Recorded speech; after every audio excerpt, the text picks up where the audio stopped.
penis like a toadstool. Anyway, that's enough for Paul. Welcome to the Snap UK podcast, your home for NFL news, views and opinions from this side of the pond.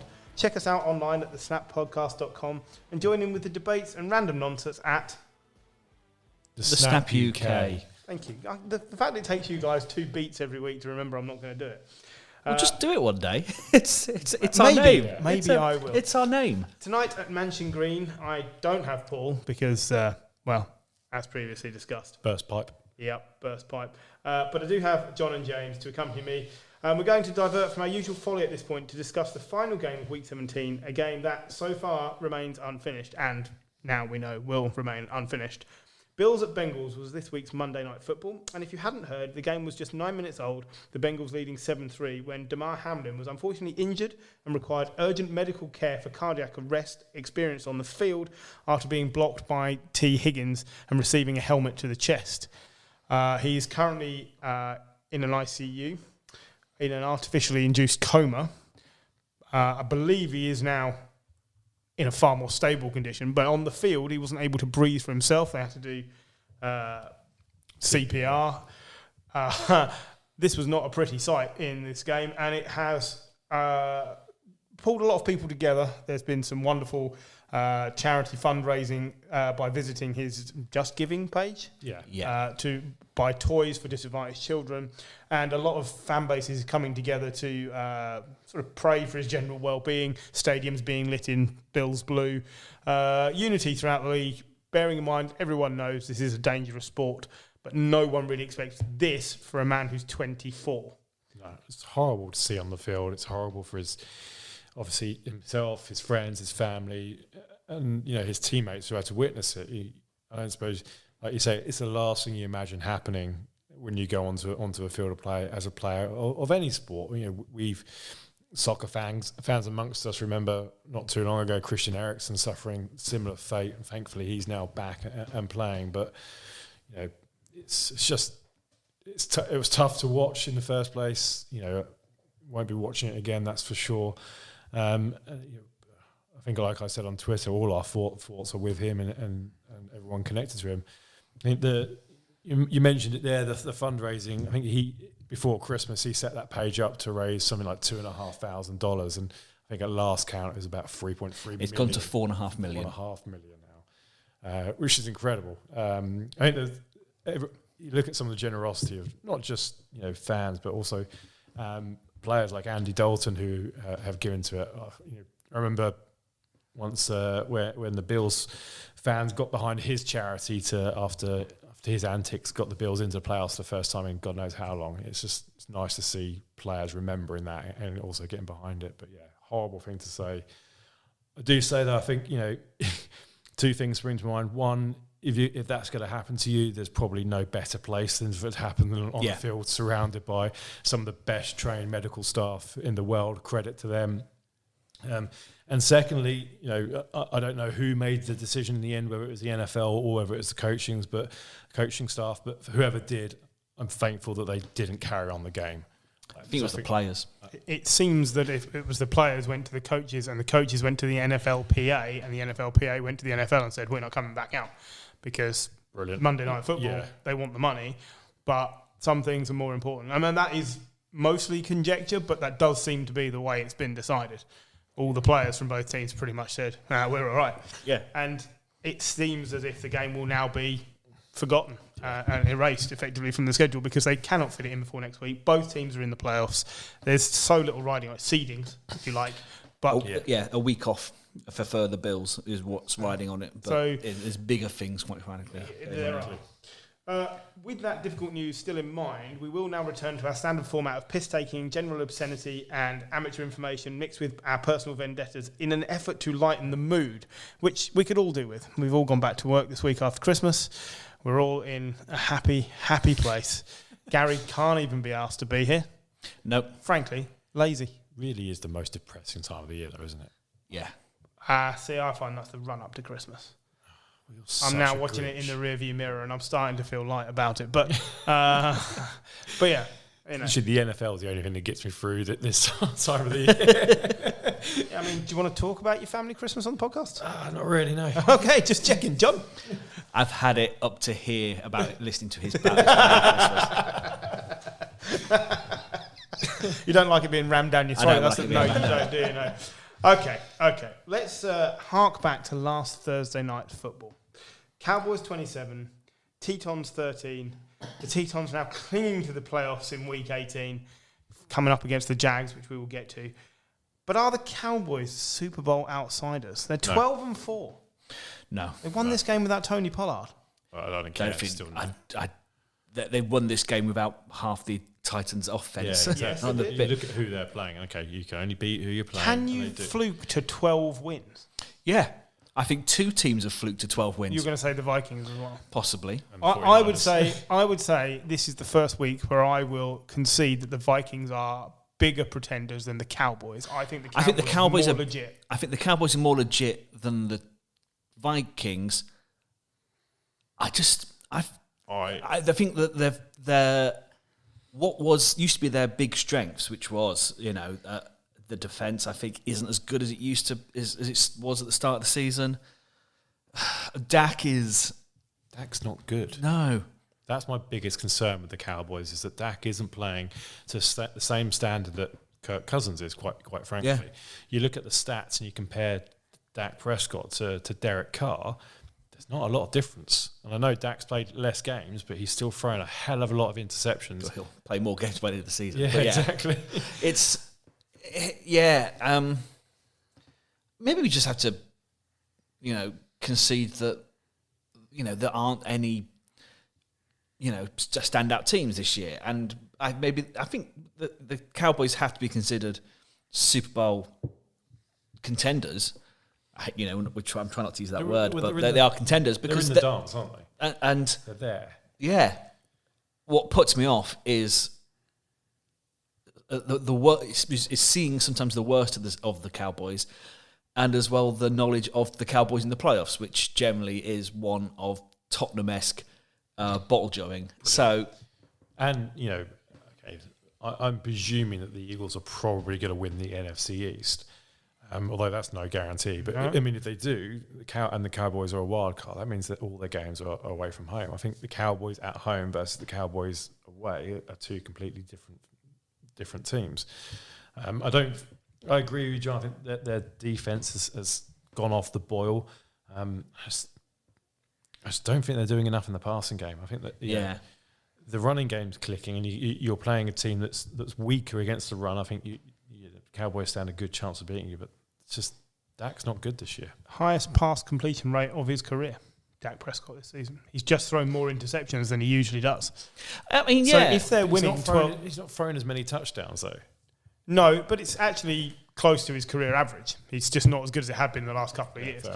But if they're winning 12 games with Dak playing, we would say, on the wrong side of average, surely there's a chance that he comes good in the playoffs. He didn't play for 5 games, though, did he? That's true. I mean, yeah, he could. And he one could. of those games they won, didn't they? Or 4. 4. The potential is... Well, that's what I'm getting at. Basically, their ceiling is actually quite high. They're just not anywhere near it, in my opinion. Yeah. And they've won 12 games. I think that's a fair assessment. I would say a lot of teams, and this, for me, includes the Bills, have actually reached their ceiling. Like... I don't think they can be a lot better than they are. I actually think the Cowboys, if their defense can get a little bit better and Dak gets a bit better, I mean, they could have been seriously good. So that is why I feel maybe they're not being given enough respect. I agree. Maybe the fact that, for the last 7 weeks, effectively, they've been a playoff-bound team. Yeah. And they're playing within themselves, because what is the point of going all out for, they've fallen back into number 1 seed contention because of a bloke getting injured. It's not through anything that they've just kept winning sort of comfortably. Like, the only time I think I've seen them blow away someone is the Giants, who and the Vikings as well, and the Vikings, who they just obliterated. But they are. Obviously, it's a high ceiling of the Cowboys. If it all comes together, there aren't many teams in the NFL who can compete with them. But it does require them. I think when they're coasting, they are beatable by most any contending team. Well, we'll see which team turns up in the playoffs. As for the Titans, it's a win and in game they're going to come up to this week with the Jags. It's not happening, is it? It seems unlikely. So it was Josh Dobbs at quarterback. Tannehill's out. He's confirmed again. It's going to be Josh Dobbs. They're going to start him. Who was the other fellow? Malik Willis, who looks about as ready as John does for the NFL right now. Josh Dobbs, in his first career start, to be fair to him, wasn't bad. No, he was fine. But just when you look, the team's just dropped off a cliff. Basically, it needs to get to this season. This team now. Names of the players on their squad, and their names—they're not household names. You mean you never heard of Hassan Haskins? I had not heard of Hassan Haskins. Have you heard of Monty Rice? Nope. He was their top tackler. Julius Chestnut, heard of him? I've not made that up. He's genuinely playing for them. Lonnie Johnson Jr. If they get in, they're getting in. They'll be backing in. But they'll be backing in. But here's one. Racy McMath. Genuinely a receiver, Racy McMath. And some fella called Robert Woods, who's done nothing this season. Yeah, no, really hasn't. Well, they'll be top 14. They'll be the fourth seed, won't they? Because they'll be division winners. Yeah. And they'll be playing the Chargers. And I just, if they get in, they're going out and beat one. Yeah, 100%.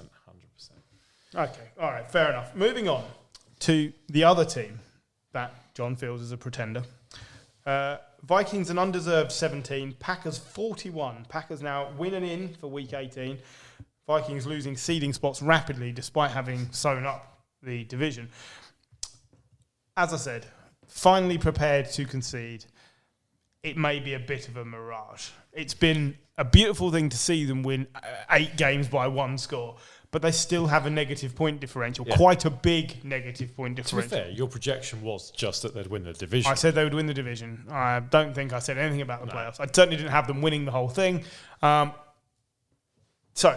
yes, I was right on that. But, man, when they get beat, they get beat. It's really... Kirk Cousins, I think this was Kirk Cousins' worst game of the season. He was horrendous. The picks was terrible. I think you're right. I think everything went wrong for Kirk Cousins, and almost everything went right for the Green Bay Packers. Yeah. They could not have had a more perfect game. Touchdowns from their offense, they had touchdowns from special teams. They were just... the Nixon touchdown. Yeah, it's brilliant. Absolutely brilliant. Early nominee for Sweetest Player of the Week. I mean, it's a nominee, but it wouldn't get mine. No. It may not get mine. I'm just reminding myself how good that was. 105 yards, and it was the first one that Greg Joseph ever has received. He's never had a kick returned. Oh, really? There you go. But they shut Justin Jefferson down completely. Yeah. 1 catch for 15 yards. Yeah. I did like Jair Alexander griddying away from defending a pass. Yeah. I mean, fair play. He's been lights out the last few weeks. He did come out and say with the week 1 game where Jefferson put up 472 yards was an aberration. And it may have been. He has been damn good this season. But when the Cousins-Jefferson connection doesn't work, the Vikings have got nout. No. Even Dalvin Cook wasn't. I mean, he was pretty... I mean, their whole running game, because they were behind, they didn't go to that often. Yeah. But, Kirk Cousins aside, who got an average of 12.3 yards off 3 carries, the running game just didn't work. It wasn't effective. Dalvin Cook wasn't effective. And they had to go to the air quickly, and the Packers had taken out their biggest threat already. So Jalen Naylor was the leading receiver with 89 yards. Yeah, but, the thing with the Vikings is they've been able to... I know Jefferson gets all the, he's sort of like a Julio who scores touchdowns, but Hawkinson's been brilliant the last few weeks. Nothing. KJ Osborne has been good the last few weeks as well. He's a lot of receptions. Phelan's still a big-bodied threat. Yeah. It's just... I wonder whether the coach in his first year of being in charge is not able to make the adjustments that are required quickly enough when it starts to sink, because he seems unable to reverse course. If everything's going neck and neck, cling on, we're in it. That's fine, we'll probably win it. But as soon as it sinks a little bit, we're 2 scores down. They had the one game where they came back from the Colts. Ridiculous, and it was the Colts. And the Colts didn't do anything as well. lot of the touchdowns for the Colts came from Packers fuck-ups. So Vikings it was Vikings fuck-ups. Sorry, Vikings fuck-ups. Pucker up, John. It's the first week of January, so puck off. But yeah, that was the only real example of coming back from they've been, if they can keep it close as they've done all for most games this season, I sort of trust Kirk Cousins in the sort of the clutch moments. Who would you rather play in the first round of the playoffs, the Cowboys or the Vikings? With any team, who would you rather play? I'd probably still prefer the Cowboys. I would rather play the Vikings as of right now. I'd rather play the Vikings. You can throw on the Vikings. You can run on the Cowboys. You can. I just think the Cowboys' potential right now, I think the Vikings just peaked far too early. Yeah. I think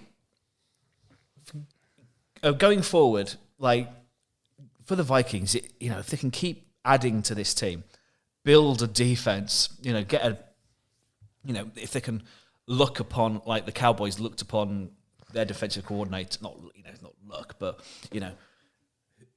the transformation that he's been able to bring that team, if they can find something like that, they could be really, really good. I mean, they've got to 12-4 this year without being convincing. Yeah. Like so it's either going to be 13-4, 12-5. If they can build, Phelan's I think's done. Pretty done, yeah. If they can add another pass catcher, they might not even need one with Hawkinson, and if Osborne carries on his development, and Hawkinson's good. I'd like to see someone else. But yeah, I think if you spend the offseason improving the defense, which I think has been, isn't it nice when we're not talking about the Vikings' number one issue being Kirk Cousins? Yeah, because he isn't. No, I mean he wasn't great, but he's not the number one issue. I don't think he's ever been their number one issue. Never. And everyone else has always thought. It's what we said for a few weeks. He's not going to lead you. He's not going to win you a game, but he's not going to lose you a game.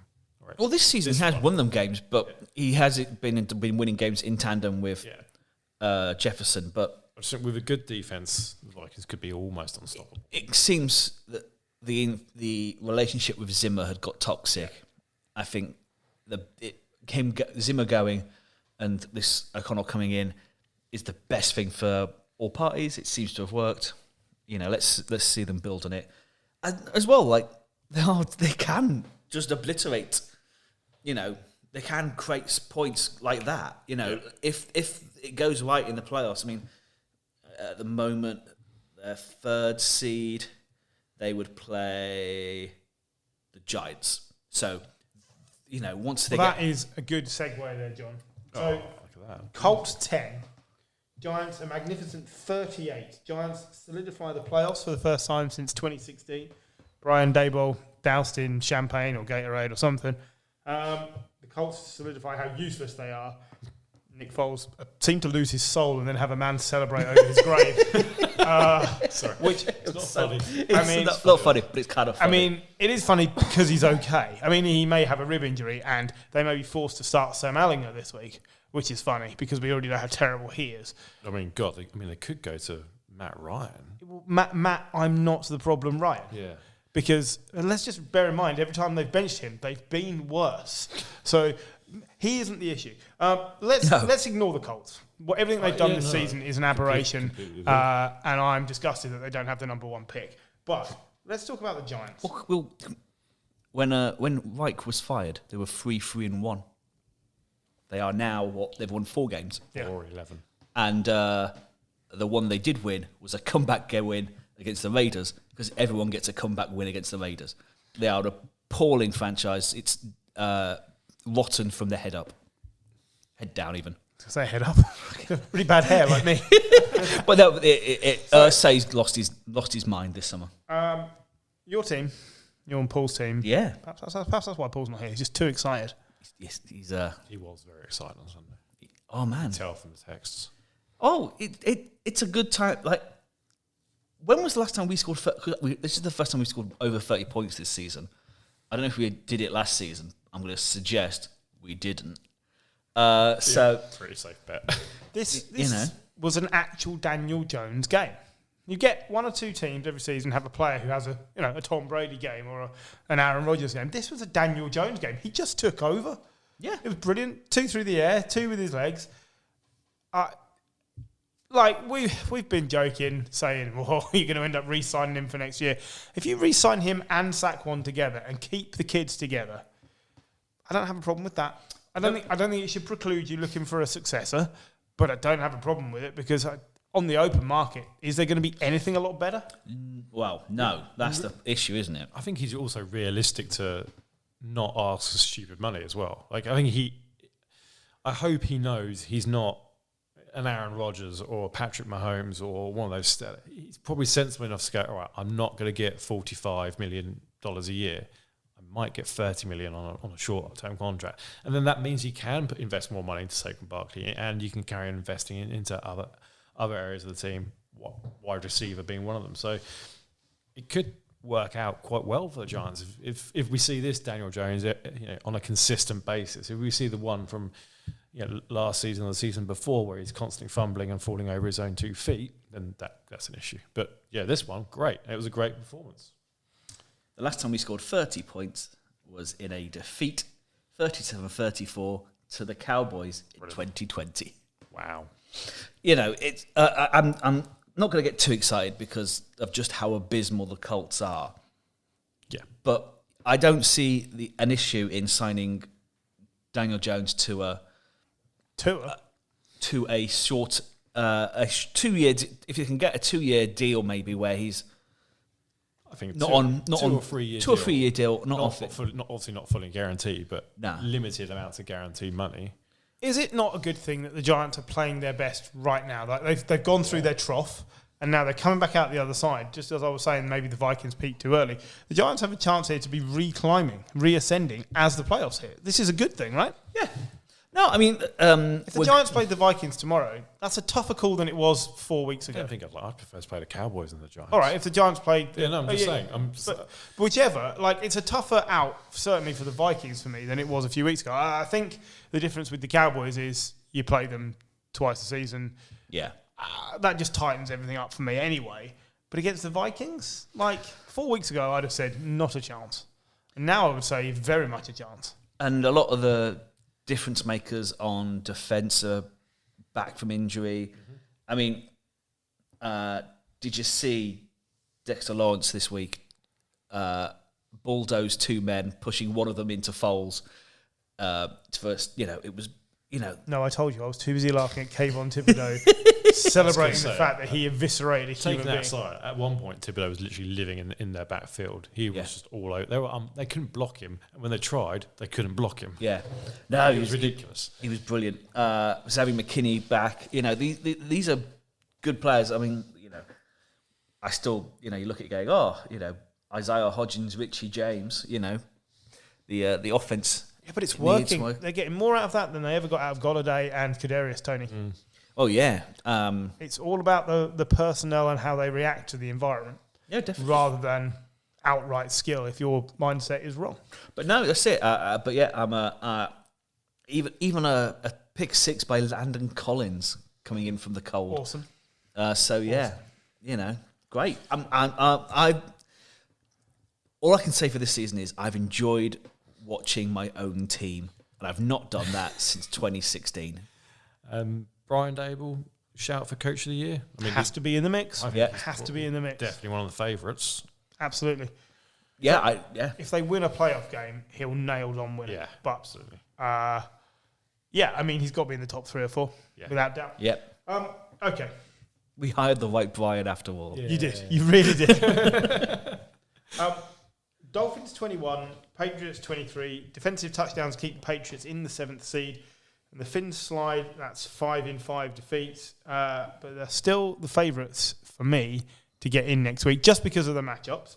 Well, let's talk about the game first. Hacksaw Jim Duggar, I believe, with a pick 6. That's New England's 7th defensive touchdown of the season.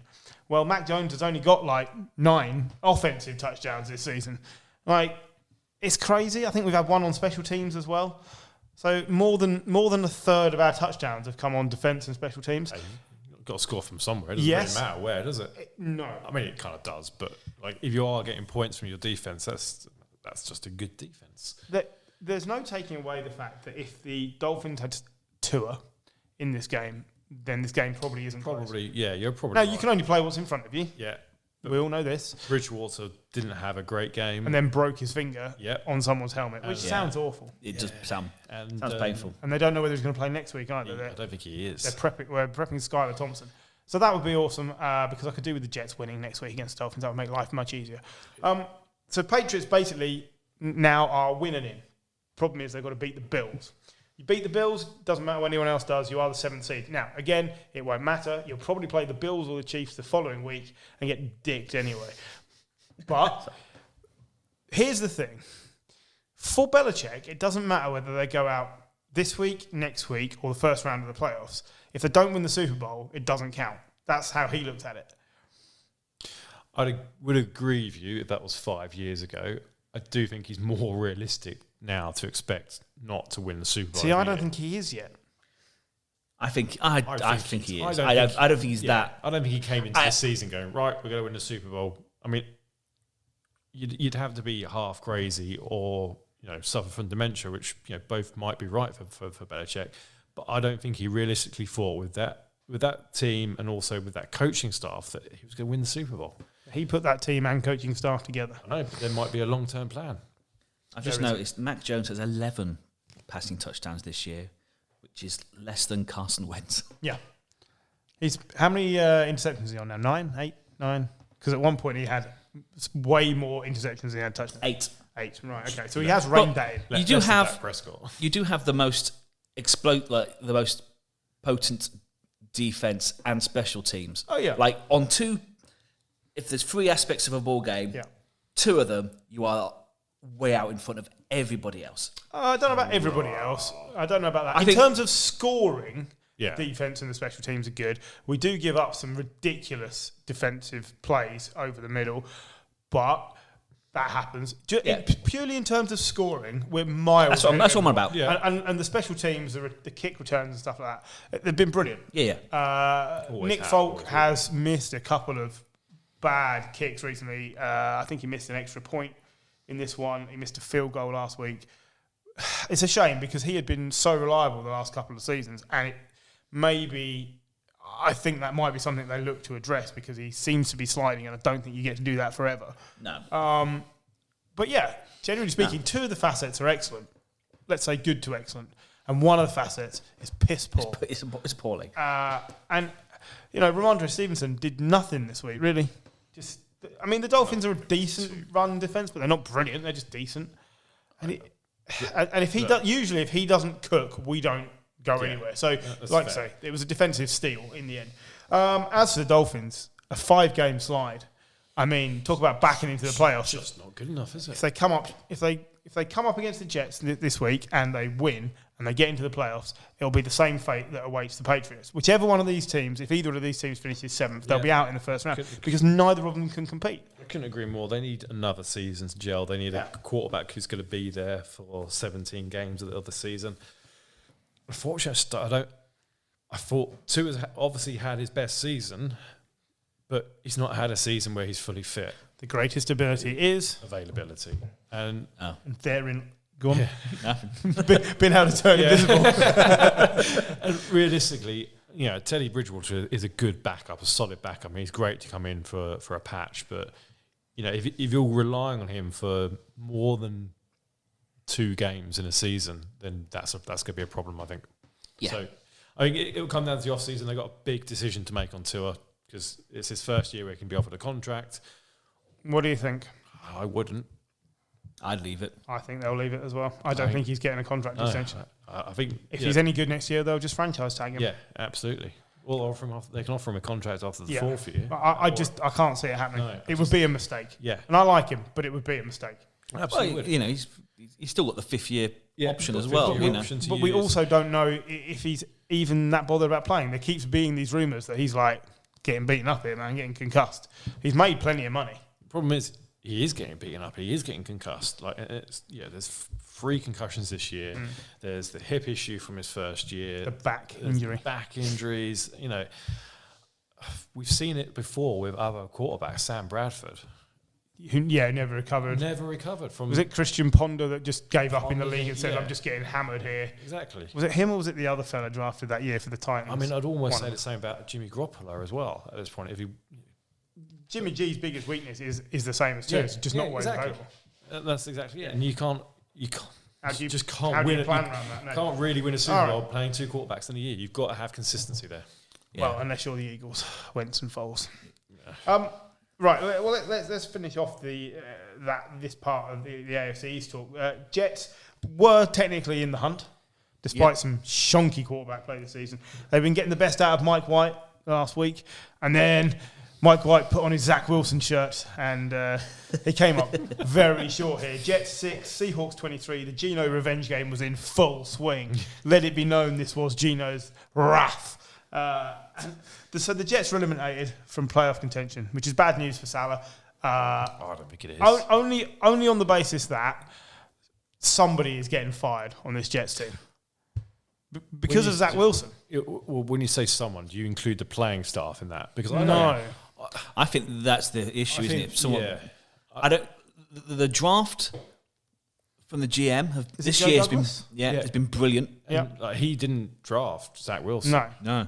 No, I think the only thing that probably gives me hesitancy to disagree with you is the franchise ownership. That's what I mean. Yeah. That's where I was going. Is that they're just crazy enough. They do to not sack Salah. just stand by and watch. Yeah. I don't particularly rate Salah as a head coach. I've made that very clear. But I don't think there's a lot of better candidates unless they are able to draft a good quarterback or sign Derek Carr or Jimmy G, and then in comes Peyton. If Sean Payton wanted the job with the youngsters on this team. But they'd have to have a quarterback in place. He wouldn't risk it with what they've got. Well, that's just it. And so here I think there were going to be better options than Sean Payton. Even if Sean Payton, even if it was like, is Jimmy G going to excite Sean Payton? Yeah. Derek Carr isn't going to either. They're But fine. you and I were saying all they need is a competent quarterback. They just need one who's not going to lose his fucking mind. Yeah. And throw the ball to the Not guy turn in over. the guy in the Patriots shirt. 'Cause now, five times a season. Listen, they can bring in a quarterback on free agency or trade, no matter how it works. Then they can spend the draft getting a better offensive line. The defensive line is good. The defensive backfield is good. They've improved the running game. They've improved the wide receivers. Let's not forget they lost Breece Hall, who looked like he was going to be excellent. Everything is looking good apart from that pivotal point. Yeah. But it's always the same for the Jets. Yeah. Who's their best quarterback in the last 10 years? Last 10 years. Last 10 years. Fitzpatrick, probably. Thank you. Yes. Who's their best quarterback in the last 20 years? Sanchez. Technically, it's still Fitzpatrick, but Sanchez because they got to the two championship games. Yeah. I mean, yes. So herein is the point. Like the two names you just brought up are two quarterbacks that they're never going to the Hall of Fame in 20 years' time. The only people that remember them are us three. Yeah. Like they're nobodies. They're decent pundits now. Yeah, and I like them both. I'm just making the point that you are right. You can't. It's a bit like how the Bears went between Sid Luckman and then until now before a quarterback went to the Pro Bowl. It's that. Yeah. Like this is ridiculously bad levels of planning. Yeah. Bearing in mind, the best Jets quarterback on display this weekend was Sam Darnold. Yeah. God, I mean, I don't get me wrong, he has his flaws, but people leave the Jets and look better. Yeah. And that is an issue, and I don't think that's an issue Salah is equipped to deal with. He is very defensive minded. He is, but he has got a good coaching staff around him. Something is not right. Zach Wilson is gone. So Mike White Zach Wilson's gone. Isn't good Mike enough. White isn't Chris good. Strevler isn't good enough. Yeah. So Joe Flacco needs to retire. Yeah, but Joe Flacco's there because Zach Wilson is so young. Yeah. They've got a decent relationship. What's he call him, Uncle Joe or something? You give this GM and this coach the first swing of the bat at picking their quarterback, and then if it doesn't work, all right, I think you have to call it a day. But I don't think it's fair. I'd be up in arms if Salah got sacked. I'd be. I have no. It would be bone. I'd laugh my ass off because it's another bad misstep for the Jets. Exactly. Yeah. It'd be ridiculous. It'd be another demonstration of how badly run a franchise that the team is. This is the point where if Paul were here, I would say, Paul, do you remember in pre-season when you said to me, "Hey, do you want to take a bet that the Jets finish above the Patriots this season?" And I said, "No, Paul, that would be a stupid thing for you to bet because that will never happen." Now, It's been closer than I would like. Mainly because the Jets won more games than I thought. I actually said at best the Patriots would go 9-8 this season, and that would still be their best. But I had the Jets down to win 4 or 5 games this season. So they've exceeded expectations. However, regardless of any results at the weekend, the Jets cannot overtake the Patriots because of the head-to-head record. And you're both going to be frantically looking it up, but I'm telling you I've checked and checked. No, I was looking at something else. Good. I'm telling you. So, Paul, you're not here ostensibly because of a burst pipe, but I hope that pipe was stuffed with money. That's not a euphemism for anything. No, it really hasn't. For once this week. But I burst it. That pipe better be spewing out money, Paul, because I think a lot of people took that bet. I think you took it, Jim took it, Gary took it. You did not take it? I did not take it. Well, that was foolish of you. I know, but I looked at our division predictions at the start of the season. Gary went Bills, Patriots, Dolphins, Jets. So did Griff. So did me. Paul went Bills, Dolphins, Jets, Patriots. Jim went Bills, Dolphins, Patriots, Jets. So Jim might be the person closest here. Or on the nose, in fact. In fact, yeah. So that is plenty of time talking about the dirty old Jets. Quickly, before we move on, the Seahawks, they are in contention. Yeah. With Geno Smith for a wild card spot. They are. I'm not sure they're getting it. 22% chance. 22%. They are well in. If you'd have given them this before the season started,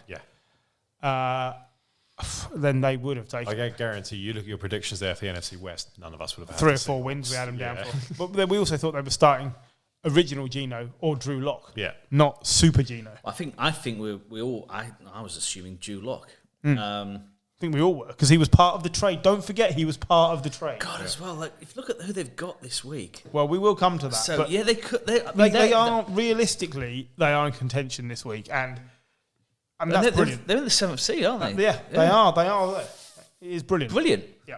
Well done, Pete. But as well, I've got to say, and like the Jets. They drafted really well this year, and at the time it did. I was like, "You're drafting like a team in win now," and turns out, that they were. So they got Tyler Lockett back properly this week. He was. It's another team looking for a kick up the backside at quarterback because Geno's been fine, but they've got a high draft pick courtesy of that trade because Denver have given them the first round pick, and Denver have been terrible. There's going to be a few quarterbacks available. There are, but I don't know if it depends who hits the market. Derek Carr's going to be the big name. He's going to have his choice of landing spots. I could see the Seahawks trading down. Yeah, I think the same thing. I'm not sure. Is there a standout quarterback, a definite nailed on standout quarterback in the draft? There's the guy at Alabama whose name's just completely escaped me. Yeah, I can't remember. No, I don't remember. No, Bryce Young. That's the one. Okay.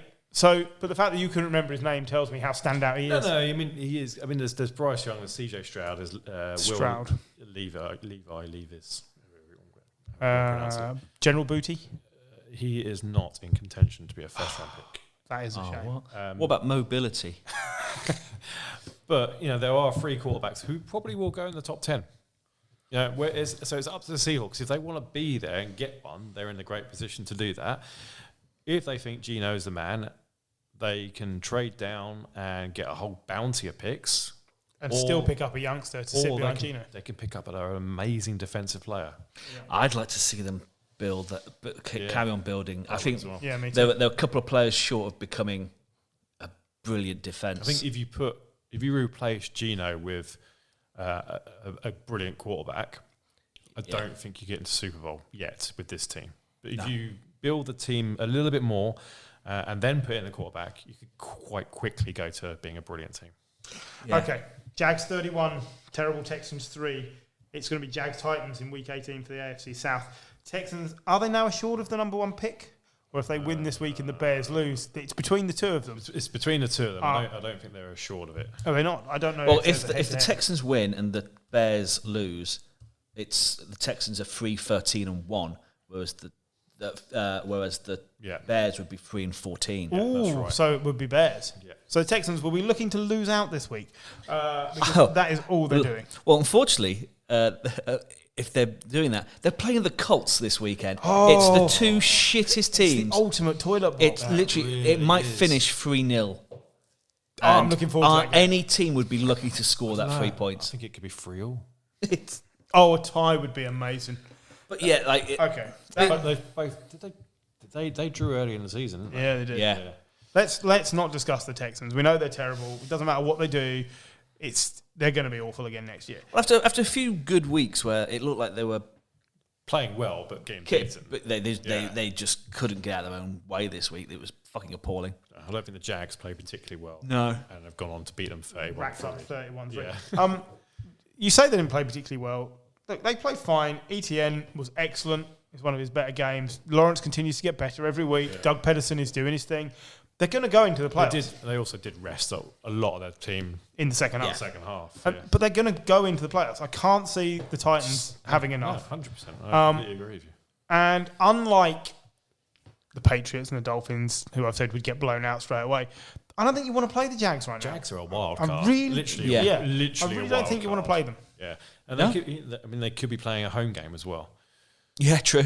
I know that stadium's not exactly the most imposing, but every little advantage would help. Well, having to travel down to Jacksonville, it all helps. I mean, it's quite well known. I don't like the Jags, but even I'm watching them like the last few weeks, thinking, I mean, they're fucking fun. Yeah, like I don't like the organization. I don't like the GM. I don't like, but I like watching Trevor Lawrence.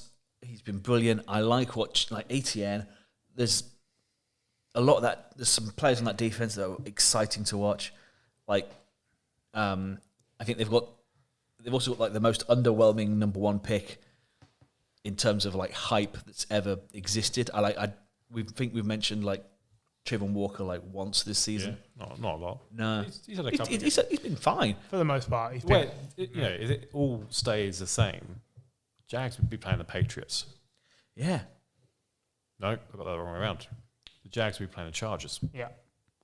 I mean, Chargers would charge that up any day of the week. Yeah.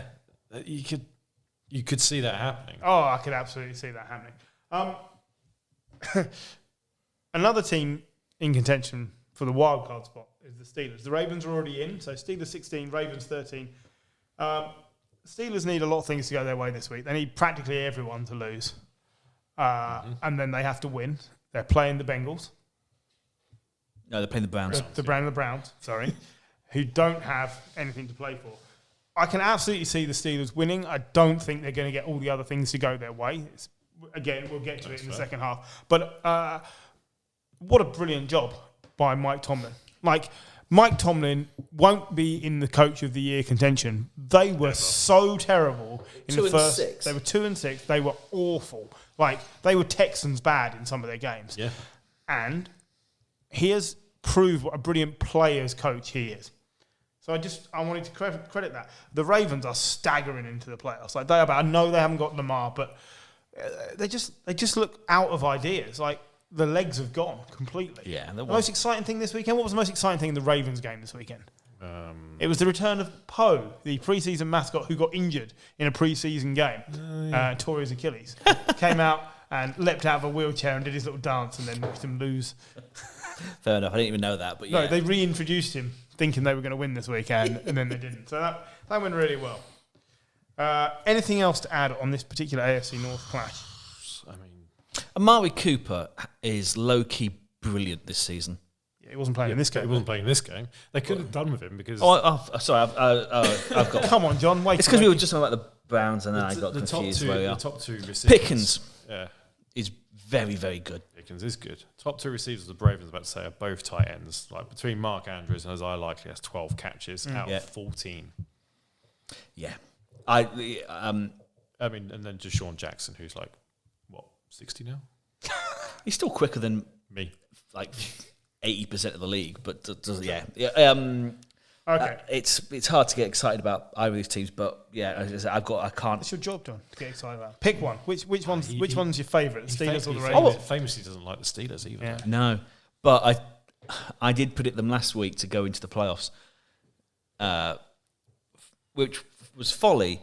But I just look at all the other teams, and I just don't see anything I like more than the Steelers anyway. I think that what he's done, Tomlin's taken a new group of players, he's found a groove, and then when he gets them in that groove, the Steelers are frightening because he can rely on the defense. He's got Kenny Pickett, who is, not setting the world alight, but actually he's come up like clutch right at the end of a few games now, finding Pickens. The game plan isn't exciting, but he's not there to be exciting. It's there to win games, and they will probably end up with a winning season again. And who'd have thought that when they were 2-6 and 3-7? Hats off to Tomlin. Just been brilliant. Okay, Panthers 24, Bucks 30. Panthers blow the lead, and the chance at the playoffs. The Bucks wrap up the division, and Brady lives with his best game of the season in the second half, at least. 3 touchdown connections to Mike Evans of 57, 40-something, and 30-something yards. Like something they've been trying all season that just not worked. He's Evans' first touchdown since week 4 or something. Yeah. As I said earlier, Sam Darnold was really good in this game until right at the end when the same old thing showed up. You put him under a lot of pressure, he will struggle.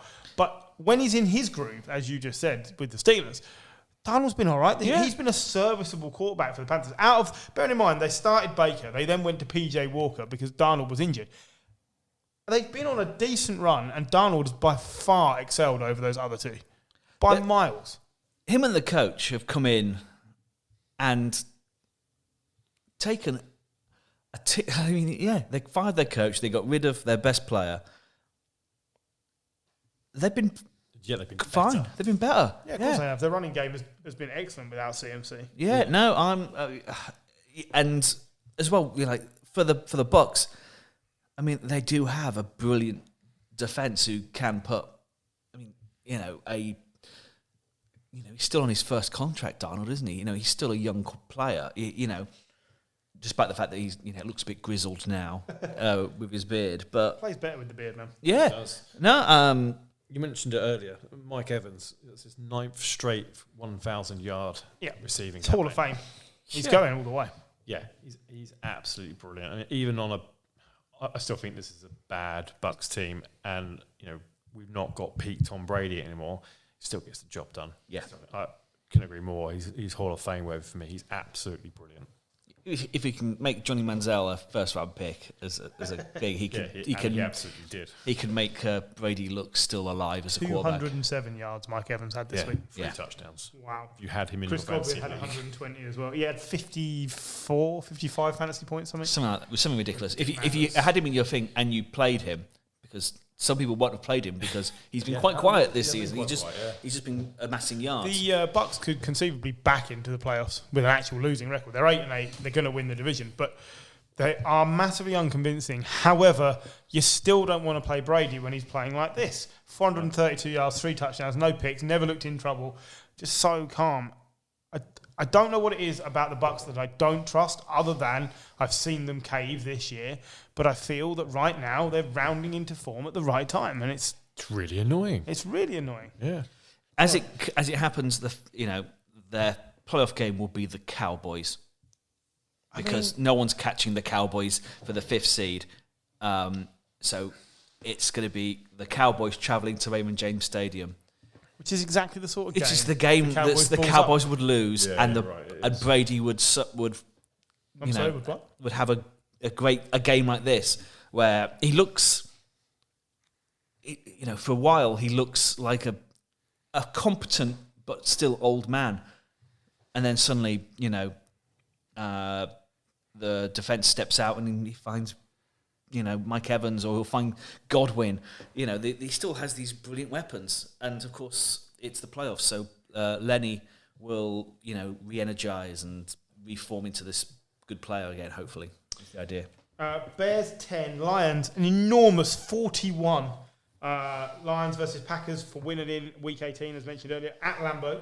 Bears, man, they are gagging on balls. They are being teabagged by the league. That was just It was embarrassing. Clobbered. Justin Fields was getting punished. Hutchinson had his second or third interception of the season, playing practically as a cornerback at one point. He's been brilliant, by the way. 7.5 sacks and 3 interceptions this year. That's madness. He's got to be there for defensive player, rookie of the season. I think so. Personally. Absolutely. Yeah. Because he's on the Lions, he doesn't get many plaudits. But look, the Lions have given themselves a shot. I really want them to win, and like I say, we'll get to the games. But look, it's a tough call. But if they catch fire like this, and I know it was only the Bears, Jared Goff looked like Tom Brady half the time in this game. He looked brilliant. Yeah, he's been excellent. Yeah, he has been excellent all season. He's had one bad game against the Patriots, and this is what John said. Like every other quarterback has one bad game against the Patriots every year. And he's spreading it around as well. You look at the amount of receptions that each receiver has. There's no one dominating it. Russell Brown had 4, Deja Shark had 2, Khalif Raymond had 3, DeAndre Swift had 4, Brock Wright had 3, including 2 touchdowns. Yeah. He's not leaning on one receiver. He's going all over the place. And the run game's clicking as well. Swift Williams picked it up. Yeah. Jamal Williams had 144 yards and DeAndre Swift had 78 yards. It's only the Bears, just like the Giants win was only the Colts. But, they've taken the Bears apart. Justin Fields, 7 of 21 for 75 yards. He ran for a lot of yards, but once they stopped doing that, it's like, the Bears had absolutely nothing. Yeah, and they're in that group of teams that the season just cannot end quick enough. Yeah, they need just rebuilding, don't they? They're appalling. I mean, again, this is another team. They've got their quarterback of the future. They're going to either have the top or second pick, most likely. Yeah, they could get a bounty of picks to trade down.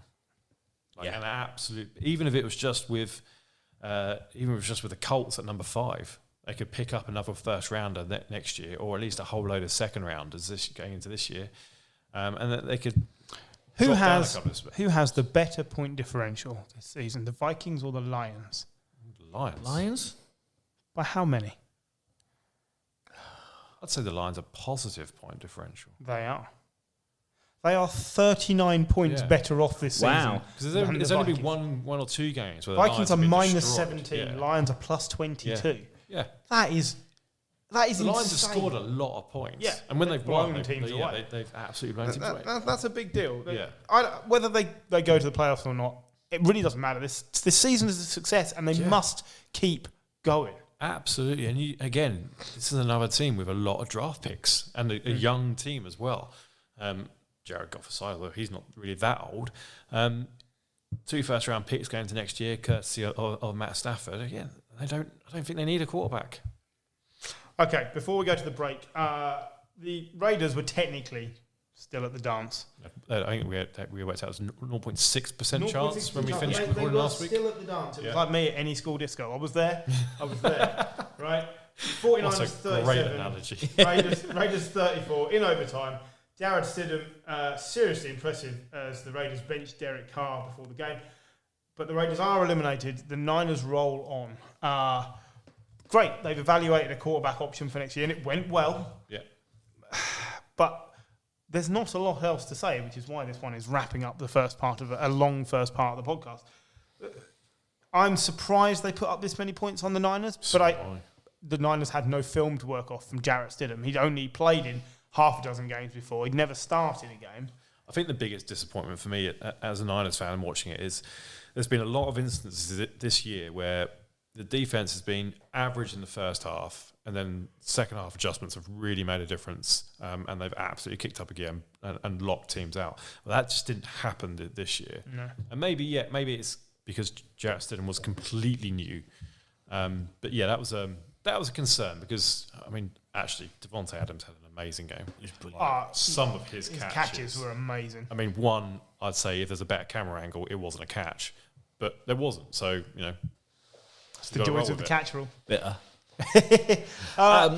For Jarrett Stidham, compared to Derek Carr, his ability to throw under intense pressure, because I don't think a lot of those throws Derek Carr would have got rid of.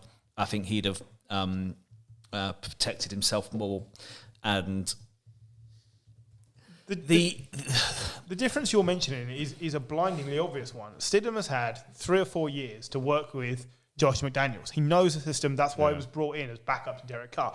Now, he may not be a household name to us, but he knows and he understands the plan. So you've taken away a great weapon from Mac Jones, who played like Jarrett Stidham did this weekend last season under McDaniels, and you've put this guy in charge of a team where he knows all the play calling, he knows how to execute the plan because he's sat there with the clipboard and in practice for years doing it, and it shows you the value of Josh McDaniels. I don't happen to think he's a good head coach, but he's the best defensive coordinator in the league. Is that? I think that there's 2 points there that I want to make. One is, does it show Derek Carr to be not as good in, I guess, the intellectual side of the game in terms of memorizing plays?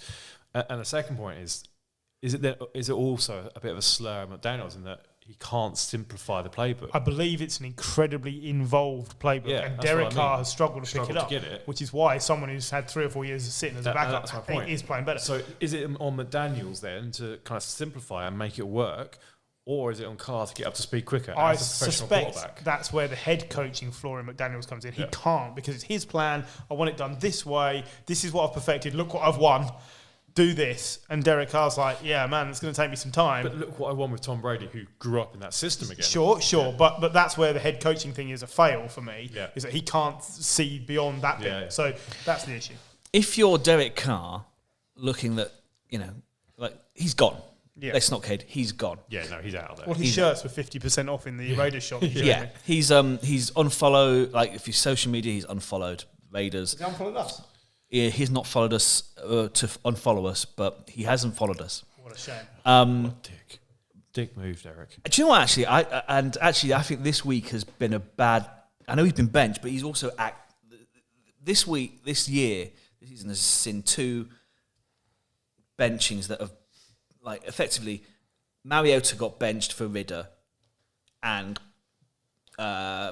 took his ball and ran off because he didn't handle the benching very well. If you look at Matt Ryan got benched, and it was embarrassing. He got benched by the owner for Sam Ehlinger. He still was on the sideline being a teammate. Yeah. Mariota had knee surgery, fucked off. Derek Carr has disappeared. You look at if you're looking for next season, Derek Carr has shown it's a complicated playbook, but he hasn't got grips with it, and he's acted like a baby when he's been dropped. I think for Jimmy G, his stock has increased because he's handled himself like a professional. I think this has been a bad week for Derek Carr because he's acted quite like a child. He's blocking journalists. He's blocking journalists who follow him because he doesn't want them to be able to talk to him. He's acted, and it's a shame because actually this time last year we were all saying how great Derek Carr was because he led the team through, the Gruden firing, Henry Ruggs, or Rich Bisaccia coming in. Derek Carr was the guy helping that through. He looked like he was becoming a true star. And actually, I think this week has been... Maybe he's just got sick of it. Maybe Possibly. He's like everything I've done for this franchise, like literally everything. And maybe, look, reading between the lines, maybe Josh McDaniels wasn't his pick for head coach. Maybe. And maybe the 2 of them just haven't gelled. It's going to be one of those situations where he is better off on another franchise. I really believe that. I think it is. I mean, he's put up with a lot. It's not been his best season. We've established that. But, he's still... top 16, so top half of the league for me. He may be in that middle, but he's there, which means he's an upgrade on a lot of teams. Yeah. For a lot of teams, and it's just the fact that it doesn't work there. They tried to get rid of him for years. They've never been sold on it, and I think he just feels that now. Yeah, possibly. Gruden was trying to get rid of him for ages. Yeah, exactly. But if it's not Brady next year in Las Vegas, I will eat my hat. Don't do that, John. It takes ages for you to find a hat that fits your massive head. Well, it doesn't need to fit my head. It needs to fit my mouth. How much did your mum have to spend on a hat for Christmas? £40. One size fits none except one this size fits John. That takes us into the break. And now the teams with absolutely feck all interest in the playoffs for the most part. I was going to say there's a couple here, but these games made zero difference. This was nailed on stuff. So Browns 24, Commandos 10. Carson Wentz sinks Riverboat Ron. I can't think of anything witty or interesting to say at the Browns. I don't care. Amari Cooper, well done. You showed up. Amari Cooper's brilliant. Yep. Going to end up with 1,000 yards this season. Brilliant. Well done him. For what is a garbage My team. disinterest in the Browns since Jacoby Brissett was dropped from the lineup has become, it's just at one with nature. I cannot get on board with them. I can't watch the games. But the Commandos in this were epically terrible. Wentz had 2 interceptions in the first quarter, 3 in total, was being booed. They were cheering for Heineke. Will somebody please tell me why they dropped Heineke? Because Ron, it seems, didn't realise that if they lost, they were out of playoffs. I just don't believe that. Like, if he didn't believe that, I've seen the clip. and what he was doing was maybe being a bit dry, then think of another way to make that joke, because that's not what your fans want to hear. That's the sort of thing that gets you fired. The fact that they were in playoff contention, whilst not entirely down to Heineke, wasn't hurt by Heineke. Wentz was terrible earlier in the year. He had one good game, and we said at the time that's his one good game of the year. Yeah, and that's it. I just don't understand. Well, I don't understand the comment that he made at the end of the game. I just don't understand why he didn't put Heineke in, and I don't understand why he's insisting that Wentz is going to be the quarterback again on Sunday. Like, there's no point now. So but even so, you still want to try and win a game, right? It's a terrible franchise with a terrible number one quarterback who won't be there next year. There's no way Carson Wentz is on this roster. But now I'm starting to doubt Ron's going to be there next year as well. Yeah, I'm doubting Ron. And that's a mistake for me. What are you going to do? Fire Wentz? Because no one's going to take him off your hands. They'll just cut him. I think they'll just cut him. It's already come out that like Dotson and a lot of the O-linemen just don't like him. They flat out don't like him. And that we've heard this before. Yeah. In Indianapolis, they flat out didn't like him. At the Eagles, a lot of the players never warmed to Carson Wentz. He got a right chip on his shoulder after he wasn't the quarterback that won the Super Bowl. Before that, you never heard this about him. Yeah. You never heard this. You can cut him quite cheaply. How much? Well, it's going to cost you... his guaranteed salary is 0. His base salary, 20 million next season, 21. So it's probably going to cost you 41 million. Dead money, none. Okay. It's gone. It's all over. It's all over. And I'm not sure he keeps getting another chance because I'm not sure he's done anything in the last 2 years to show that he's worth it. I mean, we said it earlier. He's disruptive. Yeah, we said it earlier about quarterbacks who have been good and bad, teammates that is. If he's got a reputation as a bad quarterback, no one's going to want to bring him in as a backup because he's going to sit there and sulk. He won't go anywhere to be a backup. Yeah, he only moves to be the starter, and he's just not. He's going to the CFL. He's not. He's going to retire. He'll retire. I'm just looking how much he had his big contract before, hasn't he? So no, he's got he's got plenty in the bank. He doesn't need to worry. Fucking hell, he's made $130 million. Haven't you? Well, no, but I'm not a shit. Imagine how many hats you could buy with that, John. 8. Saints 20, Eagles 10. The Saints flirted with the hunt and then crashed out due to other results. But they did beat the Eagles, who need Jalen Hurts back like Paul needs toilet roll. God, so badly. It's not working with Minshew, regardless of any reason why. Like, it's just not the same sort of play. He cannot make up plays on the run like Jalen Hurts has been doing, which is why Hurts is probably the MVP. This is actually helping his cause because it's showing how valuable he is. So, yeah, I agree with that. Lane Johnson, the tackle's also out, which is not helping the running game either in general. But yeah, it really, I mean, the Saints just absolutely bottled the Eagles up. Yeah, they couldn't get anything going. That first half, I think they had 2 first downs in the whole first half, and they only came late on. They only had 7 in total, didn't they? 7 first downs. Minshew makes it easier. Like, you could see plays, and the play action ones, no one ever believed that Minshew was going to pick the ball and go. So all the defense did was just attack the gap where they were going to try and put Sanders through. And there's like for all the faults of the Saints, there's still a decent defense there. Marshawn Lattimore was back. He punished Minshew. The only people who enjoyed this game, though, were Jalen Hurts' agent. Yeah, I agree. Dennis Allen apparently 100% nailed on to be back next year. Well, yeah, again, they've got to do something. They don't have their quarterback of the future on the roster. I don't think they have a quarterback on the roster for next year, apart from Taysom Hill. They are... Which is funny, because that's what I said to John. He came in and made a couple of brilliant run plays at the weekend, and he was good, Taysom, in the run game. And I said to John, the irony here is the only quarterback under contract next year. But it's so, I mean, he passed the ball twice. Yeah. Amazing. But it's so productive. He's in the game, he had 14 carries and 2 passes. Yeah. Now, he is a quarterback. But there was one of the ones that he threw, it was on second down, and then they brought in, so they got to 3rd and 2, and then they put in Dalton. And you're like, surely for the 3rd and 2, you want want Taysom Hill as the, well, is there the at least chance? the option. It seems absolutely it was ridiculous, mental, and let's go. I'm just going to look up who they have next year.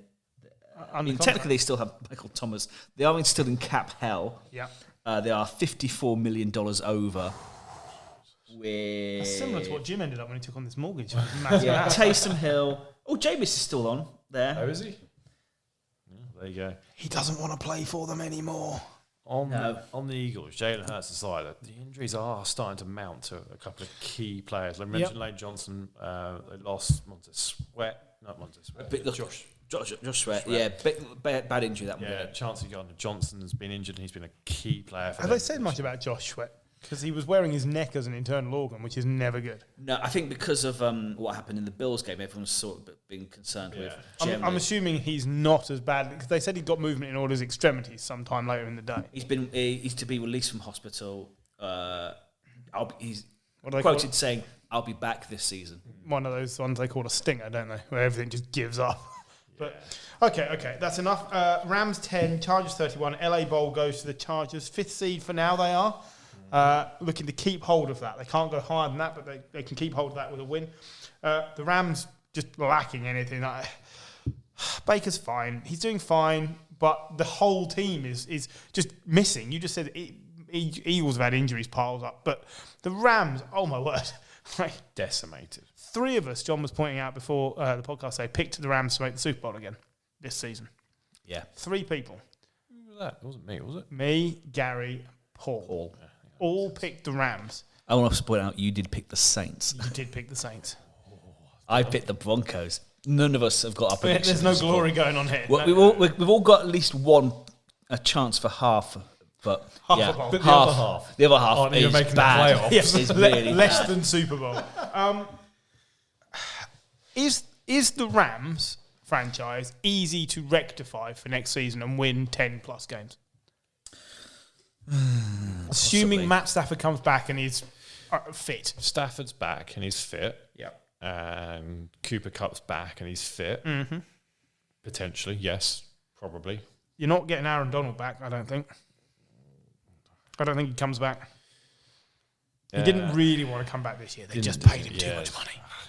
It is. I mean, it is a tough one because and this was always the problem with the Rams. They were top heavy when it comes to talent, and they had some good younger players come through, but not good enough to win a game. The reason I ask is Sean McVay happy? I don't think he looks happy. There's been rumours, hasn't there, that might not be back. Yeah. I mean, even after the Super Bowl. Well, he threatened to, not threaten, Just wanted to have time with his family. He wanted to create a family. Yes. Yeah. I mean, doesn't take long. No, Ask Jim. No, He's got 3. Yeah. On the nail each time. That's what I heard. Literally. Yeah, fair enough. Well, maybe all of us aren't lucky enough to maybe just have sex 3 times and create a family. But you'd love to have sex 3 times. Man, I mean, yeah. But Aaron Donald, I mean, if he's not been able to turn down this season's money, he's on more this next season. Yeah, but he's not, even more the season after. But he's just not. His head's not in the game. Yeah, his head's not in the game, and that's the problem. I think you can get some of the bits back, but I don't think you get all the bits back. And I don't know. I mean, the Niners, that's a franchise that looks steadily built, going to be good. The Seahawks are climbing back up the division, looks good. Less so about the Cardinals. The Cardinals are going to be shonky, but I suspect the Rams might be closer to the Cardinals. And that might be the single biggest reason that McVay decides. This division's always been tough. Yeah, I am going to take a break. Yeah, it wouldn't surprise me. Right, Broncos 24. Hang on, sorry, go on. I do want to mention because it's going to be my nominee for Sweetest go on. the week. The Mike Williams catch. It was very good. It was incredible. It was incredible. The throw was brilliant, and the catch was incredible. It was good to see Herbert unleashed this week. They need to be doing this more often. Right, Broncos 24, Chiefs 27. It was close, but no one on this table wants to see Russ win. So, yay for the Chiefs. You did. I did tweet. It was the first game Russell Wilson actually looked like Russell Wilson. Yeah. Yeah, it is. And maybe that's because Nathaniel Hackett was what was holding him back. Let's not forget, this was probably their best performance of the season against a real Super Bowl contender. Yeah, absolutely. They come up short by 3 points, but if that had happened at any point in the season, you'd go, oh, cracking game. This was the first game of the season. Yeah, you'd say, they're on. You'd be very encouraged by that performance. It does at least make you think Gary needs to hold back with the Russell Wilson is done train, and give him half a season without Nathaniel Hackett. Yeah. Because Nathaniel Hackett is clearly a fucking detriment on Russell Wilson. No surprise. Are the Chiefs the AFC's best Super Bowl hope? Yes. No. It is. I think the Bengals are going into this postseason like a train, and I think there's less gaps throughout their team than I think. Like still the Chiefs, you can score on the Chiefs. They can score on you. Oh, they better sit there. But if Mahomes has a bad half, which he did in the playoffs last season, and he has had bad halves in the playoffs. Like remember, the year they won, they met 20 points down to the Texans. Yeah, you know these. If something it doesn't click, I just get the feeling that if you're looking at the teams, like the Chiefs, Bills, and Bengals are so close. Yeah, no, I agree. And just on the current form, I just hope potentially that what's happened this weekend doesn't affect the Bengals as well, because seeing that happen, it's going to difficult to put that behind you. Yeah, exactly. I think we mentioned well, T. Higgins as well. Like he's brilliant. He's brilliant, but how he's reacting to the fact that he's potentially almost killed a guy. I think we mentioned it last week where we said about the Vikings know how to win games. I think the Chiefs know how to win games, and not only that, they know how to win the most important games. Yeah, I think they've got a couple of seasons now of doing that. And granted, who had the most receiving yards? 2 players most receiving yards for the Chiefs this week. Kadarius Toney and Jerick McKinnon. Yeah, this is the thing for me with the Chiefs. With the Bengals, it's Jamar Chase and then everybody supported else. By Higgins is excellent. Yeah, not doubting it. No. But you couldn't tell me every week. You couldn't go 3 games in a row and tell me who the lead receiver was going to be for the Chiefs. And this is why I think they are the best hope. Because you cannot just shut down part of their game. It's a bit like the Niners at the moment. It doesn't matter which bit you shut down, something else is better. Tyreek Hill leading has shown just how good Patrick Mahomes is. 5,000 yards as well. Yeah. 3rd quarterback to do that in multiple seasons. Yeah. Tom Brady and Drew Brees. Yeah. And he's done it at the age of 20. Yeah, in a third of the time or a quarter of the time. Let's not be stupid. He's probably going to have another 4. Yeah. Realistically. It seems likely. He's still my MVP. Jalen Hurts has been amazing, but I just think Patrick. Like you say, the thing with Jalen Hurts is him not being there is what's promoted him. Whereas for Mahomes, he's just got better as the season's gone on. Just keeps getting better. Okay, the ultimate loser bowl then. Cardinals 19, Falcons 20. Who cares who wins this one? Remember David Blau? I didn't even look at the scorelines of this game until just now. No, because I think David Blau played. He was the 3rd choice this season for the Cardinals. What's his name? That name again is David Blau. Actually, probably played better than most of the Cardinals quarterbacks have played this season, which is hilarious. Well, he's not distracted by the new Call of Duty, is he? And no, he really isn't. I've got nothing. Like Desmond Ridder, well done. You won a game. What a terrible way to end this section of the podcast. But it just didn't mean anything. It means nothing Patterson was fine. Other than they refuse to confirm that Cliff will be back next season. And JJ Watt got another sack. That's what I care about now. Brilliant. JJ Yeah. Watt, well done. It's such a shame that he's played on 2 shitty fucking teams. I was saying What a to waste of a Mike at the career. weekend, I know that I don't think he feels much affiliation to the Cardinals, No. but it's a shame that he announced he was quitting after his last home game. Yeah. Because I feel like a few players deserve like a sort of a leaving tour, but JJ Watt's Do you know probably what? one of them. He didn't want to leave the Texans. He didn't want to go. It's just that ownership group was stripping the team of everything that made them good. Yeah. And he just felt he had to go and try something else. And let's not forget, the Cardinals looked really promising when he joined them. Yeah, they did. Like that was a really good last looking season, team. they started off like a house He on has fire. been so unlucky to be lumbered with 2 terrible franchises. Yeah. It's a real shame. If he'd have been, imagine if he'd have been on the Giants or the Patriots or the Niners. yeah. Imagine the things he would have won. And it's a real shame, but what a career to have watched. Yeah. Like, you know how people talk about Lawrence Taylor being the greatest defensive player of their generation?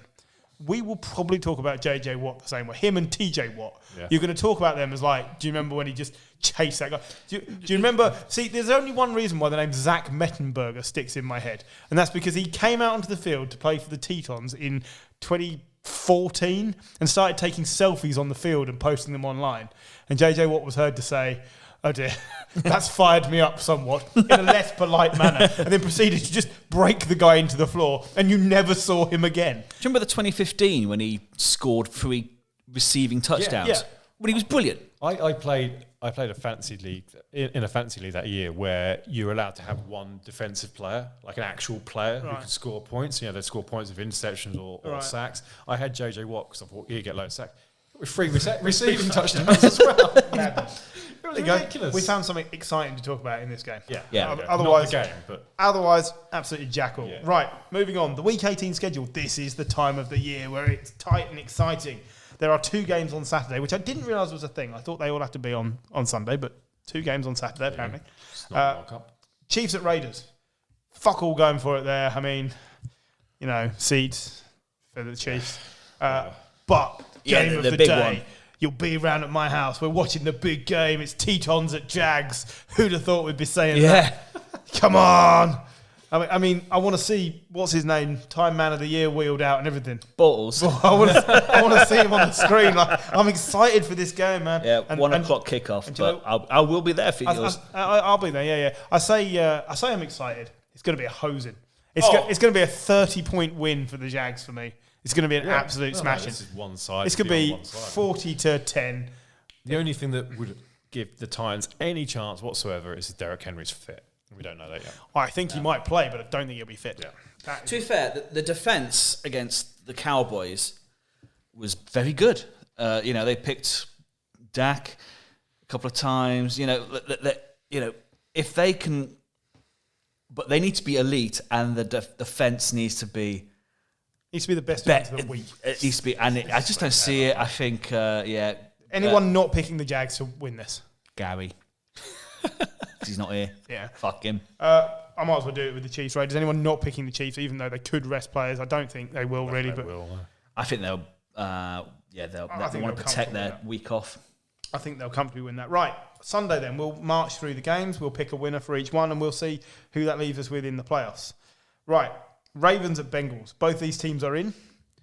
I think the Bengals as well. I think the Ravens are backing into the playoffs here. Yeah.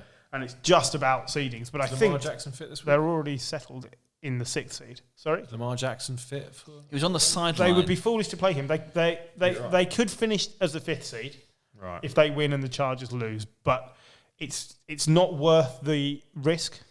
And the Chargers play the Broncos. So. Exactly. Bucks against Falcons. Nothing to play for here. Bucks are already wrapped up the division. It depends if the Bucks play their team. This is why Fantasy League finished last week. Yeah. But the Falcons got nothing to play for either.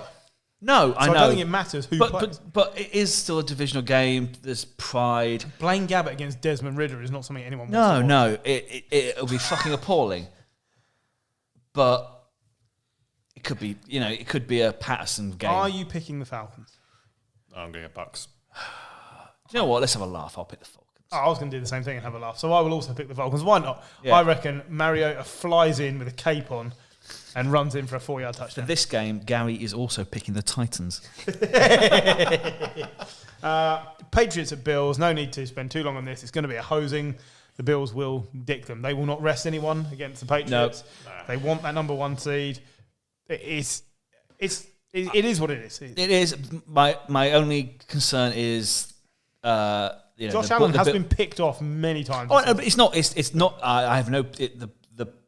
The playing aspect of it, I think for the Bills, no problem. If he's picked off, is Josh Allen. He will keep going. Yeah. They're obviously the players have been through something this week. Yeah. Hopefully, they're mentally ready. I think I think the coaching staff, not to be glib about it, the coaching staff can use that to fire the players up. I mean, exactly. It's the ultimate, do it for. It's the ultimate pick me up. Yeah. Yeah.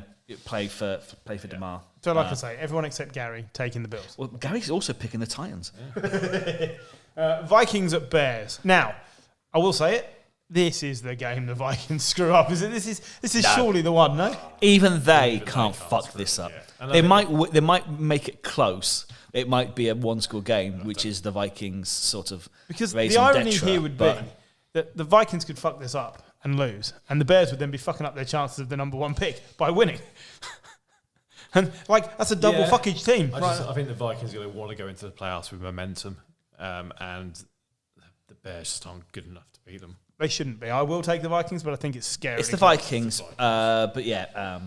So, looking for the number 1 pick, the Texans at the Colts. It's the toilet bowl. Who cares? I mean, you've got to pick a winner. And if you've got any sense, you're picking the Texans. Yeah. Which is going to mean they don't finish with the number 1 pick, despite having been fecking awful all season. I don't think it matters. First or second. It's like... I'm kind of with John this year. To be fair, I mean, it does. If the Bears are going to overtake them, the Bears aren't going to pick a quarterback. It does. I kind of agree. I think the Texans win this. Yeah, I think the Texans really win. I think Rodney Smith gets fired. I don't know about that. I don't know. Really? Twice in a row? They're assessing his position at the end of the season. As they should be. But mainly because they want to appoint Josh McCown and they weren't allowed to do it last year because he's too white and didn't have all the qualifications. But mainly because the league went, lads, are you sure? Well, on the other side, Jim Irsay wants to appoint Jeff Saturday, which would be ridiculous, as the long-term coach. He's watched a game of football in the last 5 weeks, right? Yeah, he's watched a game, the one that he watched the Raiders game and thought, fucking hell, this guy's brilliant. Yeah. But yeah, no, I'm not a chance. I don't think either of these teams have got the guys that will be in charge on Sunday on the sidelines next year. By the way, I think 8 is the record for teams that have changed coaches in an off season, and I think it could be. I think it could be 8. Jets at Dolphins now comes down to who's playing under centre. And for that matter, I'm just going to go with the Jets. I'm going to go with the Jets as well. Assuming it's Mike White against Teddy or Skylar Thompson, then I will also take the Jets. I think they might crush Teddy or Skylar Thompson. I think if it's Teddy, I don't see him lasting the game. No. Which means you're going to get Skylar, and that Jets defence will pick him off all day. Very inaccurate. The defensive line will crush him. It could be a really ugly game, like 12-9. Potentially. Or it could be the Mike White comeback game of the year, 37-9. I mean, I'd love that. Yeah. But I just don't... Basically, the Jets' defence against whoever the Dolphins can put out should be enough, right? The Dolphins are this year's Cardinals. They started off well and then absolutely fallen off. 6 in a row. God, I hope they're better next year. Panthers at Saints. Panthers. Yeah, Panthers. Yeah, I think Panthers, and I think it might be... It might be something that does Sam Darnold the greatest of favours. If he's played really well, he's looking... I don't know whether it's at the Panthers next year, but he's looking to be somebody's backup veering towards bridge quarterback. Yeah, I absolutely agree. And he's played really well. He's movement with his legs, brilliant. For me, the Panthers, I think, in this game. Yeah, I do as well. 2 things on the head coaching roles here. I know we mentioned Dennis Allen's nailed on for next year, but there are rumours that Sean Payton might be willing to go back. And also the Panthers are already starting to rule out Steve Wilkes in the job, which I think is a shame. I think that's what a shambles. Yeah. What a shambles. Speaking of shambles, Browns at Steelers. Steelers. Yeah, me too. I think we're all taking the Steelers there, mainly because we all hate the Browns. Yes. I want to see TJ Watt Teabagging. smash their quarterback. I want him to break last season's sack record in this game alone. And when he's standing over him, he should get out a towel and some massage oil and just start doing a little sexy dance. Okay, let's have a look at the sack. Who's leading the sack? The sack race is obviously Bosa. Which one? The good one? The good one at the Chargers? No, the other one. Oh, okay. But yeah. Bear with me a second. How many does he need, John? I think it's about 15. He needs about 15 sacks to get the record, to get to number one. And I'd like to see him do it in this game. You want one sack for every lawsuit. That's what you want. He needs 14 to overtake Nick Bosa. He needs 15 to break his own sack record from last year. I'd like to see him do that against. I'm with you. No, Sean can't disagree. Chargers beating the Broncos. Anyone not think that? I'm going to go with the Chargers. Yeah, I'm gonna go Chargers. Providing they don't. I am going to go Broncos because it's the home game. It's the last one of the season. Something has to go wrong for the Chargers at the end of the year. True. It's the rules. I'm going to take the I Broncos. think they're going to wait into the playoffs to make. And they might do it in the playoffs as well. Yeah. But I just... If it's Chargers, knowing them, it will be a Herbert injury. Yeah. Yes. Yeah. I really hope not. That will be it. Yeah. I just think we might get to see something out of Russ. Gary would be laughing if he was here, but then he'd also be picking the Tetons. So, you know. Yeah. Giants at Eagles. Now, both in the playoffs, but Giants to deny the Eagles the chance to have the number one seed. I think the Eagles, because I think the Giants rest players ahead because they know they're in the playoffs. I think they rest players. I think the Eagles have an easy win, and also I do think Hurts will be back. Yeah, I think he's going to be back. If And I Hurts think is that back, helps. I think the Eagles win. If Hurts is not back, I think the Giants win. If Hurts is not back, I still see them winning, but it'll be, once again, it might be just a pathetic game because I think we're going to rest players. Cardinals losing to the Niners? Yeah, I'm good with that. Yeah. Because they're going to be playing either Colt McCoy or David Blau against the Niners. And even if the Niners rest half a dozen starters. Haven't got any more quarterbacks to Well, no, there is that. There is that. Rams at Seahawks. Now, Seahawks need to win to maintain at Seahawks. I think the Seahawks take this all day long. Yeah. Yeah, the Rams have given up. Yeah. I think this could be like a 21-3 for the Seahawks. I was about to say, I can see it being like 30-12 or something ridiculous. Yeah. It's not, the Rams just on the beach, aren't they? Yeah, I think so. Cowboys at Commandos. Now, Cowboys could rest, but they are looking for the number one seed. I think they go all out. I think they go all out. I think they whoop the Commandos. They're not going to know what's going on in the other game, so I think they win comfortably. Yeah. Commandos are done. It might cost Ron his job, which I don't think is a sensible move, but regardless, ownership there is terrible. It's in turmoil. They might be getting sold. There's nothing that I can hang my hat on for the Commandos. In a week where there's potentially a few beatings here, I think this is the spanking. It's not like you to be able to identify a spanking. Unfortunately, if you're gonna shit yourself, you don't want to be commando. And this might be the game where it's a proper mess. Well, speaking of tight games, Lions at Packers. Now, it's at Lambeau. We're all going to pick the Packers because it's at Lambeau. Even I, who have championed the Lions, will pick the Packers because it's at Lambeau. And I'm disgusted with myself. But I think it could be one of those ones, a bit like fantasy at the weekend. Now, I should point out, I lost to John in the final. Well done, John. You blew me away. Thank you. But my biggest concern was, at one point, Daniel Jones had 36 points and Tom Brady had 4. And I was sitting there going, I should have played him. I'm so angry with myself. It would have been hilarious. And then Tom Brady came good. And it would be the same in this game. I think the Lions could be winning. And then right at the end, they just won't have enough. I think if it was the other way around, if the Lions were at home, I would pick the Lions.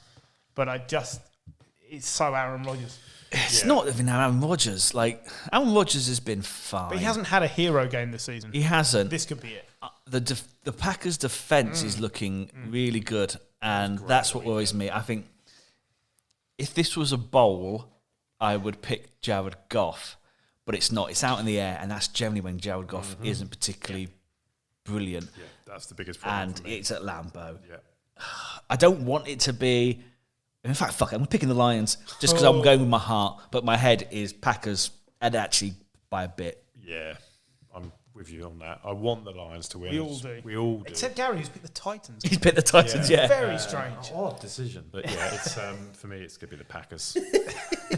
Okay. I need your nominees for Sweetest Player of the Week, brought to you by tootsweets.shop. I'm going for the Mike Williams catch. It was amazing. I'm stuck between the two. There's a Pickens catch against the Ravens where he's sort of supermaning through the air, and it's brilliant. But I'm picking. He was like vertical. But I'm picking the Devontae Adams touchdown, which it was good as well. See, was super. I'm with John on this one. I'm also picking a Devontae Adams touchdown because if it hadn't have been that you'd have picked, I was going to pick Jared Stidham for his overall performance because I just thought to come in against that defense and play like that, that was good. Was brilliant. But yeah, Devontae Adams. I believe Devontae Adams takes it for this week. Yeah. But anyone got anything to add other than their best wishes? Because we all need to be sending those out. Yeah, the NCAA Damar Hamlin football conference final. Oh yeah, tasty game. So the semis were excellent. Semis are excellent. 41-42 and a missed field goal in extra time or overtime. TCU Horned Frogs. Yeah, the first unranked team to make the. Yeah, who would have thought they'd be in the final? I mean, I think it's Georgia that's going to win all the way, but you just never know, do you? The end of the Georgia game against Ohio was mad. Yeah. How? I mean, the field goal. He didn't just miss it. He missed it by he made Cody Parkey look like a sniper. Like he missed it by so far. It was hilarious. And there are a lot of players in that Georgia team who are going to be in the draft and high in the draft as well. So a good one to watch. Anything else before I sign off? Happy New Year. Yeah, Happy New Year. To the fellow fantasy winners, congratulations and commiserations to the losers because it was.